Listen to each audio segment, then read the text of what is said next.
अस्सलाम वालेकुम and welcome back to technology explore. मेरा नाम उस्मान है और आज की इस वीडियो में मैं चंद एक बहुत अहम टॉपिक्स जो हैं वो आप लोगों के साथ डिस्कस करूंगा प्लाज्मा के सिलसिले में। अगर ये काम आप अपने प्लाज्मा के साथ हर 15 दिन या 20 दिन के बाद करेंगे तो इंशाल्लाह एक तो आपके प्लाज्मा सोर्स की लाइफ ज़्यादा हो जाएगी और दूसरा प्लाज्मा सोर्स आपका बिजली कम कंज्यूम करेगा और तीसरा ये फ़ायदा होगा कि कटिंग की जो क्वालिटी है वो बहुत ज़्यादा इम्प्रूव हो जाएगी। तो वो काम क्या है वो आपको मैं स्टेप बाय स्टेप बताता हूँ। सबसे पहला काम जो आपने करना होगा वो ये होगा कि मैं भी खोल के ये सारा आपको करके लाइव दिखाऊंगा कि कैसे ये होंगे काम। सबसे पहला काम तो ये होगा कि ये जो नोजल है इसको आपने खोलना होगा। इसका हेड अंदर से आपने WD-40 से सही तरह से साफ करना होगा। एक काम ये होगा। दूसरा ये जो पाइप यहाँ पे आप देख रहे हैं इस मशीन का यहाँ बाहर से आ रहा है, कुछ मशीनों का अंदर से इसी केबल के अंदर से गुजर कर आता है। तो खैर ये वाला पाइप जो है इसकी इंटरनल अंदर वाली साइड से आपने ठीक तरीके से सफाई करनी है, जंग वगैरह रिमूव करना है। वो कैसे करना है वो भी मैं अभी आपको बताऊंगा।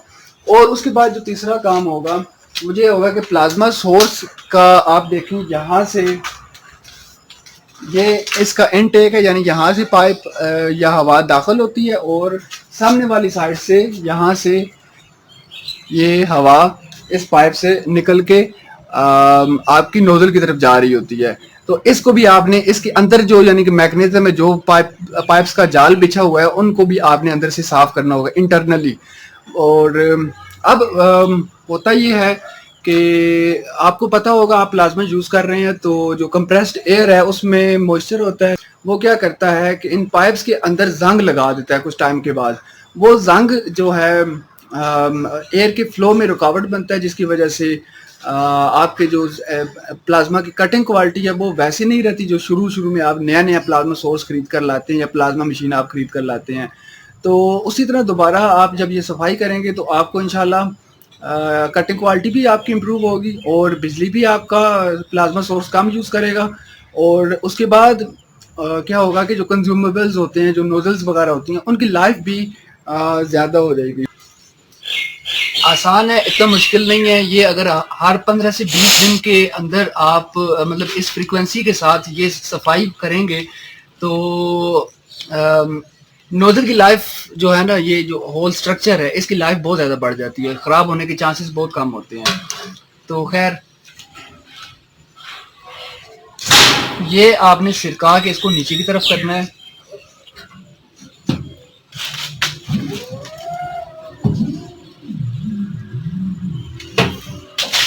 ये फिर ये पाइप आपने नीचे की तरफ करना है इसे।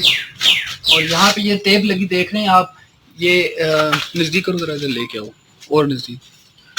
अच्छा, ये यहाँ पे ना इस पाइप को और इस स्ट्रक्चर को आपस में जोड़ने के लिए नट लगा होता है और ये वाली तार होती है यहाँ पे जो इग्निशन का काम करती है, स्पार्क प्लग का दूसरे लफ्जों में मैं अगर आपको कहूँ तो ये टेप मैंने लगाई हुई है। उसकी वजह यह है कि यहाँ पे हाई वोल्टेज होते हैं डीसी, तो ये अक्सर बसा औकात ये और ये आपस में स्पार्क कर जाते हैं, इस वजह से भी बहुत ज़्यादा नुकसान होता है। तो एहतियात आपने करनी है कि यहाँ पे टेप एहतियातन आप इसमें यहाँ पे लाजमी यहाँ पे लगाएं। तो खैर अभी मैं क्या करूँगा कि ये यहाँ से इसको मैंने रिमूव करना है सबसे पहले। अच्छा, ये देखें यहाँ से टेप मैंने रिमूव कर दी है और ये जो स्पार्क करने के लिए जो इग्निशन की ये जो वायर थी ये यहाँ ऊपर से यहाँ से मैंने इसको अलहदा कर लिया है। अब इस तार को पहले तो मैं निकालूंगा इसके बीच में से।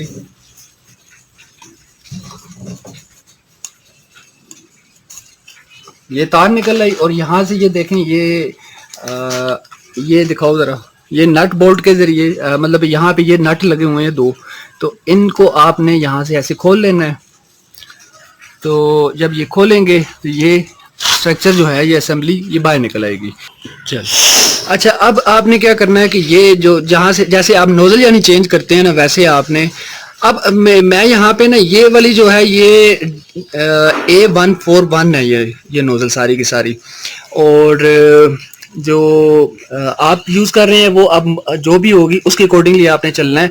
मेन मुद्दा जो कहने का है ये है कि वो सफाई, और सफाई कैसे करनी है और किन किन चीज़ों की करनी है वो मैं आपको बता रहा हूँ। अब यहाँ पे एक बहुत ही इम्पोर्टेंट चीज़ जो मैं अभी आपसे डिस्कस करने जा रहा हूँ वो ये है कि ये कंज्यूमेबल है। इसको मैं खोलता हूँ, ठीक है, ये उसका इलेक्ट्रोड है नोजल का। देखें जब ये काम कर रहा होता है ना, जब ये कटाई कर रहा होता है तो इसका टेम्परेचर बहुत ज़्यादा हाई हो जाता है। उस हाई टेम्परेचर के ऊपर क्या होता है, अब ये था ब्रास का, ठीक है। तो जब ये हाई टेम्परेचर के ऊपर होता है तो ब्रास की ये खसूसियत है कि जब हाई टेम्परेचर के ऊपर इस पानी जब उसको उसके साथ आके टकराता है तो इसके ऊपर इस तरह के ये स्पोर्ट्स बन जाते हैं। ये देखें, ये नजर आ रहे हैं आपको कि ये तो कंज्यूमेबल है। मतलब ये है कि ये खराब हो गया, आपने क्या करना होगा कि आप कुछ दिनों के बाद वैसे ही नोजल और इलेक्ट्रोड चेंज कर लोगे, वो तो आपके पास पड़ी होती हैं। लेकिन मसला जो है ना वो कहाँ पे आता है पेश, कि ये हेड है, हेड के अंदर जो ब्रास लगा हुआ है ना, जो जो आपने कभी जिंदगी में चेंज नहीं करना, उसमें इस तरह के स्पोर्ट्स बन जाते हैं जो इसके ऊपर बने हुए हैं। वो स्पोर्ट्स क्या करते हैं कि वो फिर स्पार्किंग करना शुरू कर देते हैं। उस स्पार्किंग के दो नुकसान होते हैं। नुकसान नंबर एक तो क्या होता है, ये आप देख रहे हैं नोजल यहाँ पे, ये नोजल जब टकराती है ना, अब ये ना मेरी जो ये वाली मशीन है इसको 15 से 20 दिन से भी शायद ज्यादा टाइम हो गया कि मैंने इसको सफाई इसकी नहीं की है। तो ये आप हालत नीचे से देख सकते हैं कि क्या हुई है।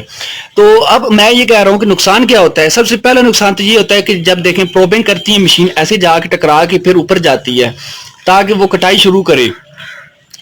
उस दौरान ये जब यूं ही इसके साथ प्रोब करती है तो ये चिपक जाती है स्पार्क करके।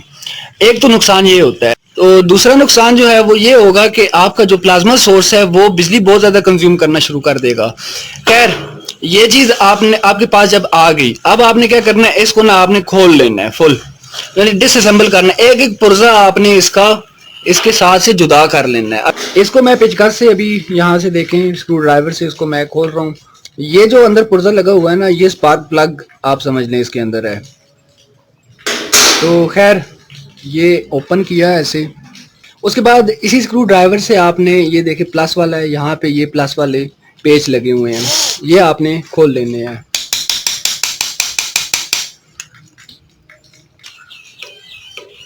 ये देखें यहाँ पे ये ओ रिंग लगी हुई है, उसको वो करने के बाद इस ओ रिंग को आपने बहुत एहतियात के साथ, यानी ये सील है ना, तो इसको आपने एहतियात के साथ इसके ऊपर से उतार लेना है।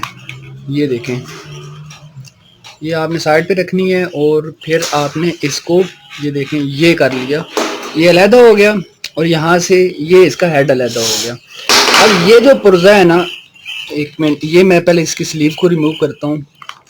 अब ये जो पुर्जा है ना, ये इसको कहते हैं हेड। अब देखें चूंकि प्लाज्मा में डीसी करंट होता है तो ये देखें ये उसका एक साइड आ गई, मतलब पॉजिटिव या नेगेटिव, अब मुझे नहीं पता ये कौन सी है, लेकिन एक है ये और ये दूसरी है। और इन दोनों को आपस में जुदा जो कर रहे हैं ना, जो सेपरेट कर रहा है, आइसोलेशन जो कर रहा है, वो ये आइसोलेशन मटेरियल, सिरामिक मटेरियल, ये आप देख रहे हैं। जब हल्का सा भी स्पार्क हो जाए ना तो ये सेरामिक मटेरियल खराब हो जाता है, यानी कि ये और ये आपस में एक हो जाते हैं। जब ये दोनों आपस में एक हो जाते हैं तो उससे आपका जो ये हेड है ये बिल्कुल काम नहीं करता, ज़ाया हो जाता है, फिर आपको हेड चेंज करना पड़ता है। लेकिन जब हल्के हल्के स्पार्क जब इनके अंदर होते हैं ना तो उस वक्त ये जो प्रॉब्लम्स मैंने बताई थी, बिजली का ज़्यादा खर्च करना और कटिंग क्वालिटी जो है वो बहुत गंदी आती है, और तीसरा कि जो आपके ये नोजल्स हैं या कंज्यूमेबल्स हैं इनकी लाइफ बहुत कम हो जाती है उसकी वजह से। अब आपने क्या करना होगा, ये अब हमने सारा का सारा खोल लिया, अब इसको हमने साफ़ करना है। साफ़ कैसे करेंगे हम लोग इसको, तो सबसे पहले आपने क्या करना है कि WD-40 एक बेस्ट सोल्यूशन है इसके लिए, वो आपने इसके अंदर स्प्रे कर देना है। ये देखें, ये WD-40 को स्प्रे किया है इसके अंदर, ये यहाँ पे भी आपने स्प्रे करना है और इस जगह पे भी स्प्रे करना है, ठीक है। जितने भी जोड़ आपको नजर आ रहे हैं ना इसके अंदर, देखिए ये जो आपको ये स्लॉट्स नजर आ रही हैं, यहाँ पे ये रेक्टेंगुलर टाइप की स्लॉट्स हैं, तो यहाँ से हवा आती है, तो इसका मतलब है कि ये जितना भी एरिया है ना वो सारे का सारा आपने इसको सफाई करनी है, क्योंकि यहाँ पे हवा आती है जिसका मतलब है मॉइस्चर आता है। ये हो गया। फिर आपने यहाँ पे ये WD-40 स्प्रे किया और उसके बाद आपने इसको कुछ देर के लिए यहाँ पे पड़े रहने देना है, 15-20 मिनट, आधा घंटा, ताकि वो WD-40 उस जंग को ना अपने उसके साथ जो चिपका होगा उसको वहाँ से रिमूव कर सके। इसको मैं यहाँ पे एज इट इज़ छोड़ के दूसरा जो काम था वो करने जा रहा हूँ, और वो ये था कि जो पाइप प्लाज्मा की सोर्स से नोजल तक आ रहा है, ये वाला पाइप, इसको अब मैंने सफाई इसकी करनी है। तो इसको मैं रिमूव करूंगा कैसे कि यहाँ से ये निकाल लिया, इसके बीच में से, इस पाइप के बीच में से ये निकल आया, ठीक है। और इसी तरह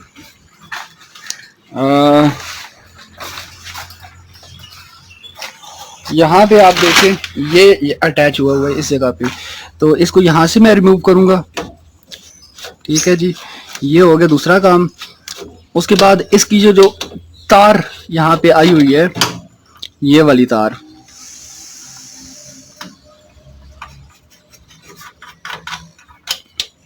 इस तार को भी रिमूव कर दिया। अब ये वाला जो पाइप था ना, ठीक है, इसको उठा के एज इट इज हम लोग ले जाते हैं थोड़ी खुली जगह पे, ताकि हम इसकी सफाई कर सकें आसानी के साथ।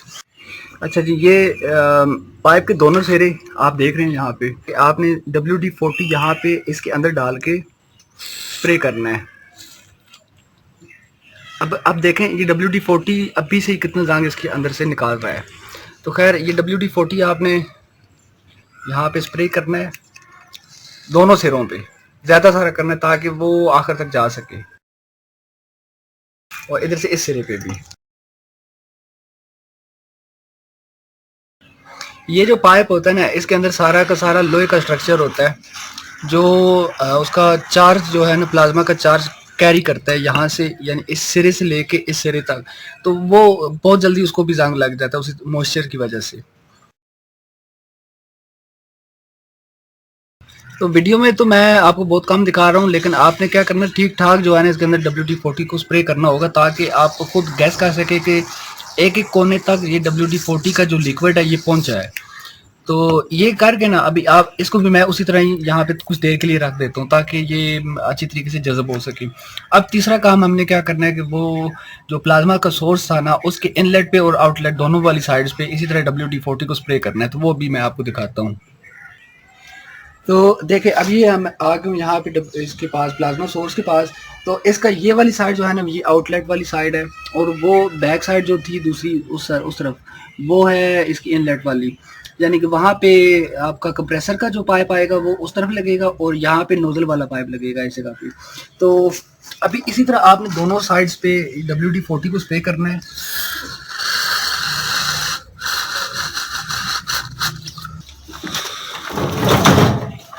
ठीक है,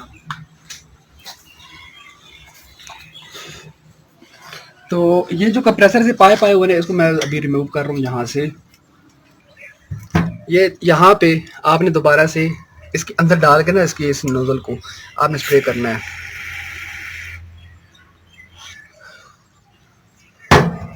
अच्छा, यहाँ पे ना एक बहुत ही इम्पोर्टेंट चीज़ जो मैं आपको बताऊंगा कि देखें, इसमें लगा होता है एक नॉन रिटर्न वाल्व लगा होता है, जो ऑपरेटेड इलेक्ट्रिकली ऑपरेट किया जाता है, जो प्लाज्मा खुद ऑपरेट करता है।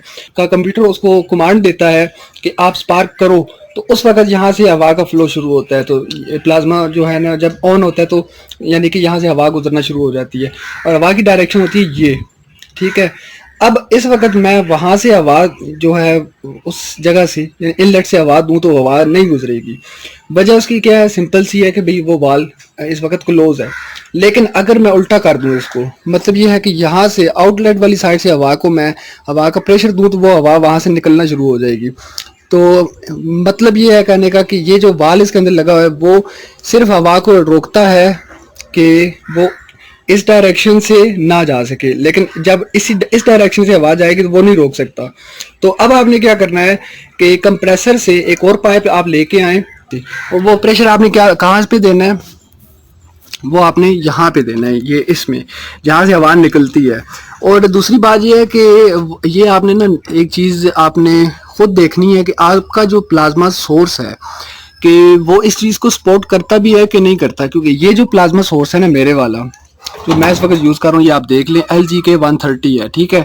इसमें आप यहाँ से अगर हवा दें तो इसमें कोई ख़राबी नहीं होती है, बल्कि वहाँ से हवा निकलना शुरू हो जाती है, और जो कचरा वगैरह होता है वो वहाँ से हमें निकलता इसमें नज़र आता है।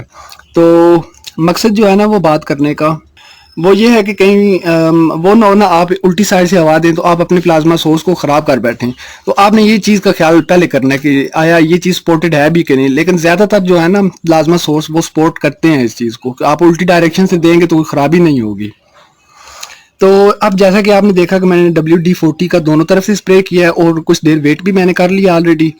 तो मैं अब यहाँ से इसको हवा यहाँ पे प्रेशर के साथ दूंगा।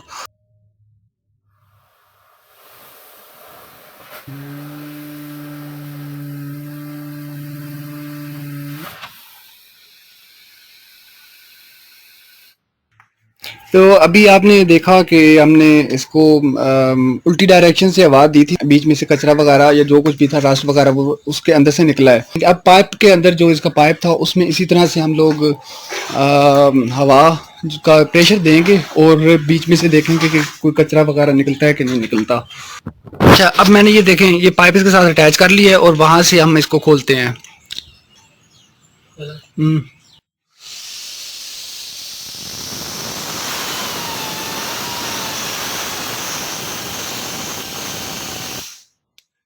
ये था दूसरा स्टेप।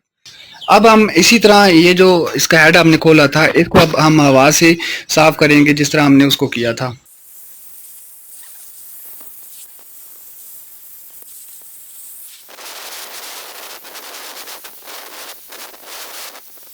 तो अब सफाई वगैरह करने के बाद इन नोजल वगैरह को उसी तरीके से आपने असेंबल करना है जिस तरह आपने असेंबल किया था इन चीज़ों को। तो उसके बाद इंशाल्लाह आप तो देखेंगे कि फ़र्क कितना पड़ता है आपकी जो कटिंग क्वालिटी है या आपके प्लाज्मा के ऊपर। उम्मीद करता हूँ आपको ये वीडियो पसंद आई होगी और वीडियो के लिए ज़ाहिर है मेहनत हुई है अच्छी खासी। तो अगर तो आप समझते हैं कि आपको फ़ायदा हुआ है इस वीडियो की वजह से, तो आप चैनल को सब्सक्राइब ज़रूर करना और लाइक और कमेंट में आपने बताना है कि आप की क्या राय है इस वीडियो के बारे में। वीडियो देखने के लिए बहुत शुक्रिया। इंशाल्लाह अगली वीडियो में मुलाकात होगी।